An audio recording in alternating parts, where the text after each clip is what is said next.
I'm Betta Broad. I'm a board member of Brooklyn for Peace and a longtime activist for peace, social justice, and the environment. And truly honored to be here tonight for our first in a series of the Fight for Energy Democracy. Very delighted that Kim Fraczek and Sean Sweeney could come tonight, and thanks to Martha Cameron, our board member, for organizing this and initiating it. Martha promised that I wouldn't do too many tedious thank yous, so I won't, although she did say to make sure that we do take a moment to thank the people who are putting themselves on the line and getting arrested and resisting the fossil fuel industry in New York, around the country, around the world. So thank you, Martha, for reminding us of that, and ultimately that's why we're here, to learn about this movement, to learn what people are doing to fight back and to protect their communities. Sean Sweeney is the coordinator of Trade Unions for Energy Democracy, a global multi-sector network of 47 unions from 16 countries working to advance democratic direction and social ownership of energy. Sean also directs the recently launched International Program for Labor, Climate, and Environment at the Murphy Institute of CUNY. What I want to talk about a little bit is, well, first of all, to acknowledge the level of activism that's going on. I think it's astonishing what has happened in recent years. I remember sitting in a meeting in June 2011 with some indigenous people, Naomi Klein, and we were talking about the Keystone Pipeline. I've been following energy and climate issues for almost 6 or 7 years quite closely. I've never even heard of the project. I knew about the tar sands. And what happened after that, everybody knows. I mean, that movement erupted, and the done deal was undone. And we're now seeing the Keystoneization. There's an article in the Times saying that everywhere now, pipelines are being contested. And it's not just pipelines, fossil fuel infrastructure projects all over North America. But it's also a global phenomenon. I want to touch a little bit on that, just give a little summary of some of the things that are going on. I also want to acknowledge that energy democracy is part of the new narrative. This wasn't a term that was widely used among activists 3 or 4 years ago. I confess, when we launched Trade Unions for Energy Democracy, I'm embarrassed to say I actually thought of the term energy democracy. And this is true. I thought, hey, that sounds like a good term. Then I Googled it and realized everybody else was talking about it. But we went along with it anyway. But it was still very much on the periphery of conversation. People weren't using the phrase. And there's a reason, I think, why energy democracy is being used, which I'll return to that in a moment. I think, though, what we have to do as a movement is to be more critically engaged in the programmatic side of energy and climate. I sensed even in the discussion now, there's a fantastic celebration of what's going on and the successes. But I think there's some confusion about what we mean by energy democracy and democratic control. And I wanted to put a few thoughts in your mind and maybe open up a discussion about that towards the end. I'll just share an anecdote. I was up in Vermont at a meeting with Bill McKibben just over a year ago. And I said, Bill, so how are you going to get to 350 parts per million? And he said, oh, there are many different ways of doing it. I said, well, just tell me, give me the sort of main outline. How is it going to happen? I said, it's a huge task to reduce emissions to the point where we can stabilize global warming to below 2 degrees, well below 2 degrees or 1.5 degrees. And he's a great guy. I have enormous respect for him. But he said, I'm not a policy guy. I'm an activist. I'm a writer, really. I want to get people moving on this issue.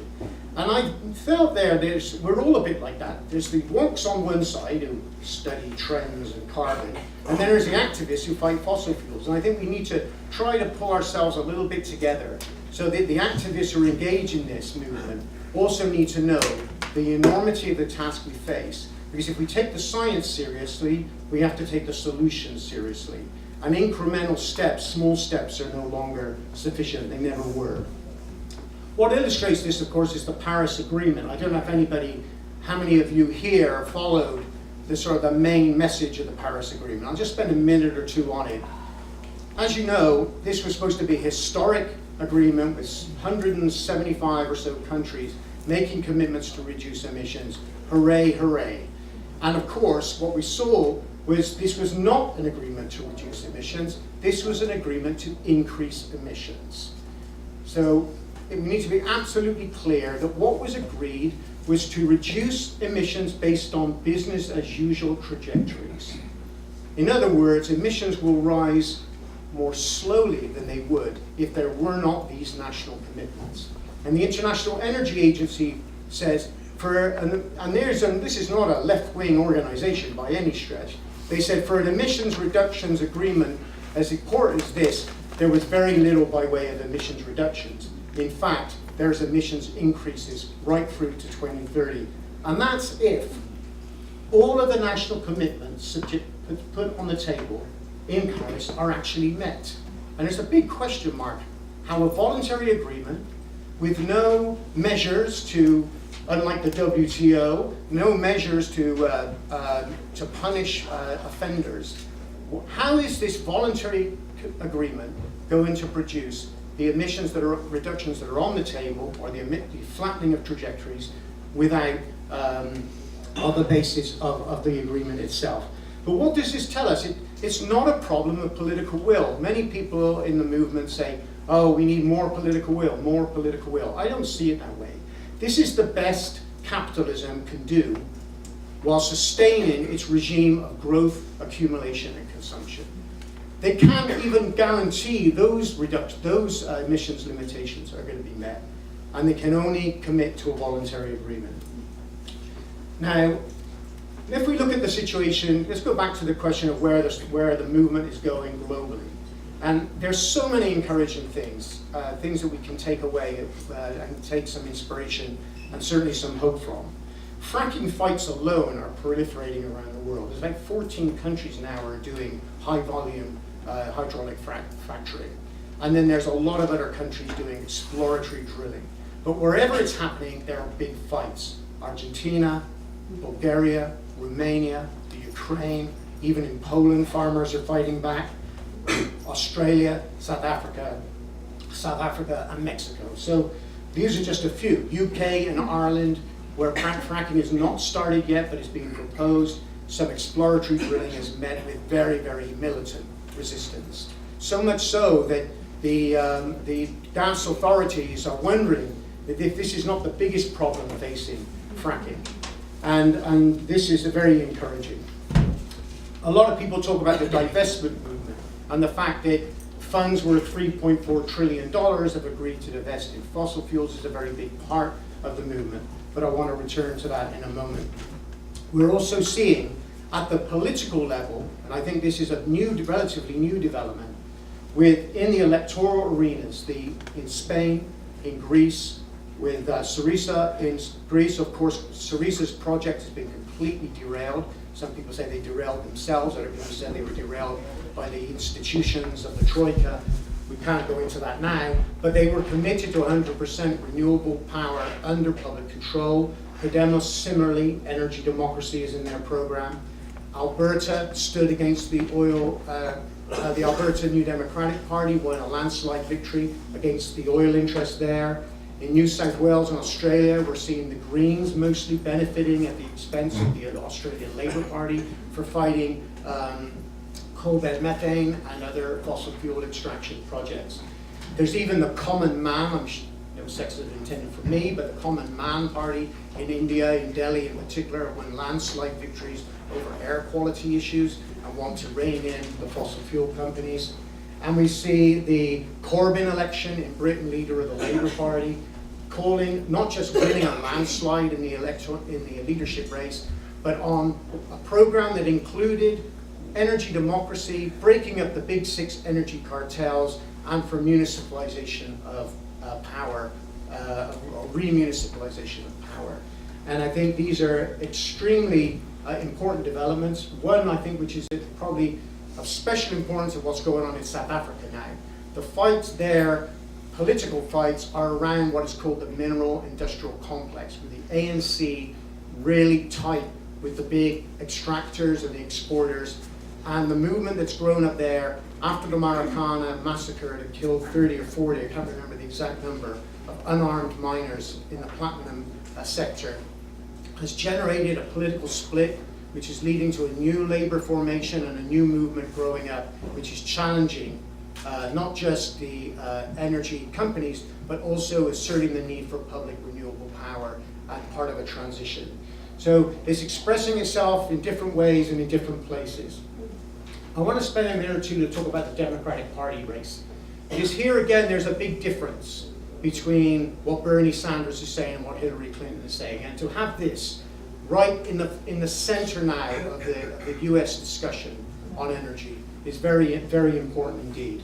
Of course, Secretary Clinton is calling for nuclear, clean coal, regulated fracking. But she's being very disingenuous about the fracking question. She says, I will regulate fracking. Well, guess what? You've only got jurisdiction over a third of federal lands, federal and tribal lands. So whatever you do through the Department of Interior is not going to apply for the most part to the remaining 2/3. You can work through the EPA, but that's sort of subject to all sorts of delays and litigation. The EPA has done a very bad job in terms of regulating fracking. But the fundamental problem is they assume that fracking can be regulated, and she's misleading the American public and the world by saying, we can regulate it, look what Colorado has done, when I don't think I need to tell everybody here, there's certain problems intrinsic to fracking. The leakage of methane, not just into water, but into the air, is one reason which means that fracking should be banned on its own, to say nothing about the issue of chemicals and the non-disclosure of chemicals, which is still, even in the states that have tried to regulate, do not require mandatory disclosure of chemicals.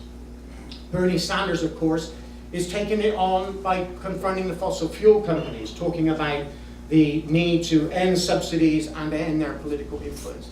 This is a very big opening for the energy democracy discussion, but it's got its weaknesses, and I want to turn to some of those in a moment. Now, just to contrast Obama's election in 2012, when climate was just like shoved out of the discussion, shamefully not attended to by Obama in his run for re-election. But I think there's a couple of problems I'd like to focus in on. One is, let's just take the divestment movement. This number, 3.4 trillion, is very, very misleading. It's a very, very tiny fraction of those pension funds, investments that have actually gone out of fossil fuels. So when the divestment movement says funds representing $3.4 trillion are divesting from fossil fuels, you can be forgiven if you listen to that quickly to think that, $3.4 trillion has moved away from fossil fuels. That's not true. It's a tiny, tiny fraction of that. And I think that there is, even in Paris, there was 350, and I have immense admiration for them. They issued a statement in Paris saying the world is moving away from fossil fuels.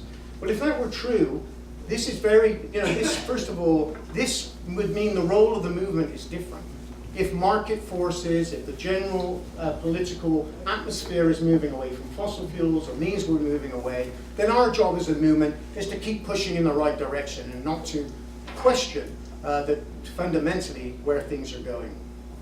But if we look again at the figures, and I think it's good to be optimistic, but we also have to be true to ourselves.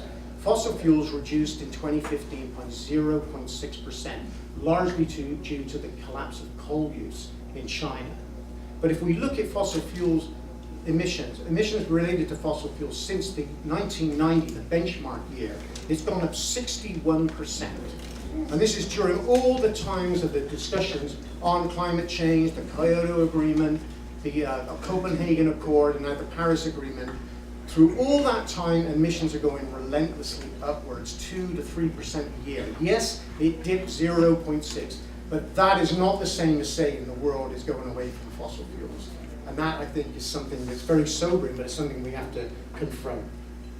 Also, going back to the question of us becoming a little bit policy wonky, don't repeat, I would suggest, this would be my humble advice, don't repeat phrases like the carbon bubble or stranded assets, because this narrative comes from some of the liberal environmental groups and climate groups. They're very good people, they're working very, very hard, But they're assuming that politically, well below 2 degrees of warming is locked in politically from now until 2030, 2040, and 2050. And yes, under that scenario, there's a lot of big investments will become stranded if that political commitment holds up. The problem is, the Paris Agreement doesn't deliver well below 2 degrees, it delivers 2.7 to 3.5 degrees. That's a completely different scenario. So those stranded assets are not so stranded after all. And if you look at the levels of investments in fossil fuels, notwithstanding the recent slump because of the prices, you're seeing an enormous increase in investment in exploration and also extraction, far higher than what is going into renewable energy. So I think this is an important point to make on this. Now, closer to home, I think I just want to conclude with a few comments on where the my takeaways from the energy democracy debate and how I think we can try to have a conversation in the period ahead. First of all, the project that was started in October 2012, Trade Unions for Energy Democracy, came together because there were many unions around the world who were frustrated with the deferential role a lot of unions were playing and large green groups to the idea that the market was basically going to solve the problem. So you saw a lot of liberal environmental groups saying, you know, we've got to incentivize the green economy, incentivize renewable energy. Yes, remove subsidies from fossil fuels, but largely it was a case of moving the goalpost a little bit from fossil fuels towards renewables, and everything was going to fall into place. There was also enormous illusions in the idea of pricing carbon. This is another thing we need to really, really look at it with a very, very critical eye. This idea that carbon trading, which now covers 12% of global greenhouse gas emissions, that's the good news. That means 88% are not covered, duh. And the average price of carbon on these carbon markets around the world is $10 a ton. The European emissions trading system, which is 45% of the EU's economy, was hailed as the flagship of the carbon markets by Nicholas Stern and the World Bank when it was launched in 2006. The price is €7 a ton right now, today. That has no effect on emissions, zero. The World Bank report came out in September, tried to put the best possible spin on it. They said, look, our carbon markets are growing here, there, everywhere, but the same result, 12% covered, 88% not covered. The price is too low to drive change. So the market approaches, we need to be absolutely clear, are failing. And really, if we're going to reach those targets, well below 2 degrees, then the struggle for energy democracy has to be stepped up. But I'm going to conclude by saying I think there's a nascent division in the energy democracy movement. It's a friendly division at this stage between what I call soft energy democracy and a harder version. The soft version for me is the kind of decentralized good, centralized bad. I think that needs to be looked into. There's a lot of good things about decentralized power. But if decentralized power just means someone can afford to put some solar on their roof and sell back to the grid and make some money, what happens to all those people who don't own property? What happens to all those people who don't have upfront capital to put into it? What you then end up is the system cost to sustain the entire power generation system. The burden of that is put on the shoulders of fewer people. And then you get a situation where the right wing and the oil companies and the coal companies saying, you see, these environmentalists don't care about working class people. You're paying more now because those idiots with solar panels on their roof are the ones that are the reason for the increase in your energy costs. That's not true, but that's how it's getting played out in Europe now, where you've got parties at the far right using the idea of decentralized power and feed-in tariffs and solar as a reason to push back on climate policy. So the other question I think we need to grapple with is that co-ops on their own are not the answer. Remunicipalization in places like Germany, Denmark, increasingly in Britain and elsewhere, where public authorities take back parts of the electricity system, particularly the grid, is a far more inspiring example, and I think a model for that could be replicated in cities in the United States. It already has in one or two places like Boulder, Colorado, for example. this is a very possible way of moving in and democratizing the energy system. I think we need to pay more attention to the reform of the utilities. There is a lot of people doing work in that field, but I think we need to step up a little bit on that. A lot of utilities are forbidden by law to actually do behind-the-meter renewable power. Some of them might actually do it. But either way, those structures are sclerotic, they're undemocratic, they're unaccountable, and I think we need an army of people to move in on those to re-democratize and reclaim the utilities. But I think the key discussion we should be having is how does the role of the state governments play, what is the role in this? I think the historical example of the Rural Electrification Administration in the 1930s is worth revisiting. If you remember, those of you who were around in 1935, I don't see too many people, but in 1935, the FDR set up the Rural Electrification Administration with a $50 million down payment. And they went into, that's my 20 minutes, so I would have to sum up in a second. You can go a little over if you need to. Yeah, just a few minutes. So. This was an approach which I think could be taken up by state level movements and even a national movement. The Rural Electrification Administration, of course, was not renewable power. It was hydro, so that's renewable to a point. And then there was largely later on in the second phase, it was mostly coal-fired generation. But it involved communities. Communities mobilized their own labor. They hired union labor. They hired the unemployed. They went into a radical program of electrification. In 1935, only 5% of rural homes were electrified. By 1955, it was 97%. The American Heritage Foundation complained then that these loans would never ever be paid back. The people who borrowed the money from the government were never going to pay it back. And even the Republican Party then said, well, does it matter? Productivity of labor rose 500%. Living standards rose by a comparable amount. People got electric light. Kids could study at night. Farms could be more productive.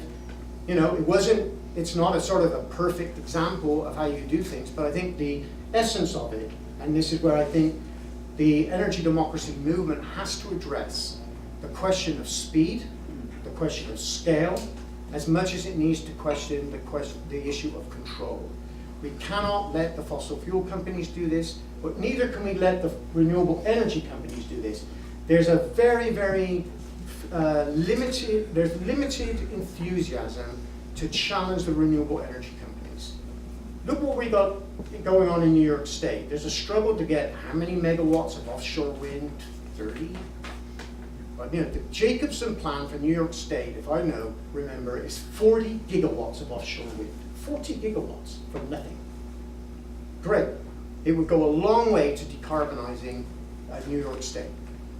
But we're talking now, we're fighting over 20, 30 megawatts. And as far as I understand it, the negotiation is with a French wind company that wants to come in and sell renewable power at a fixed price for 30 years.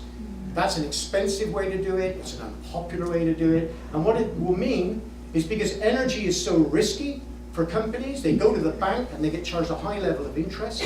They want to pass that on then to public authorities who get the power. So this model of the power purchase agreement between governments and private renewable companies, usually large multinationals, is a complete failure. It's been a failure in Europe and it's going to be a failure elsewhere. Public renewable power lowers the interest rates, it lowers the financing, allows us to, within a very short period of time, not only do renewables to scale, pay for it very, very quickly, and then energy literally will be almost free from that point on. And then we can really manage the energy system in a way that is truly equitable and sustainable. But my closing point is this: I don't think we can have a truly democratic energy system without rebuilding a movement for democracy, for socialism, for working people's power all over the world. I think these things go together.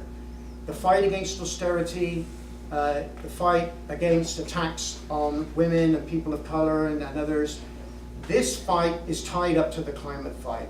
And if we can answer programmatically, questions like how do we have a truly democratic energy system, then we're playing a part in building that movement. But without that movement, I don't think we're going to succeed. But I applaud everybody right there, now, yesterday, tomorrow, in the trenches, fighting the expansion of fossil fuel companies. We finally put them under pressure. They're losing fights they would normally have won. But this is only the beginning. I encourage us all to engage programmatically on some of these key questions.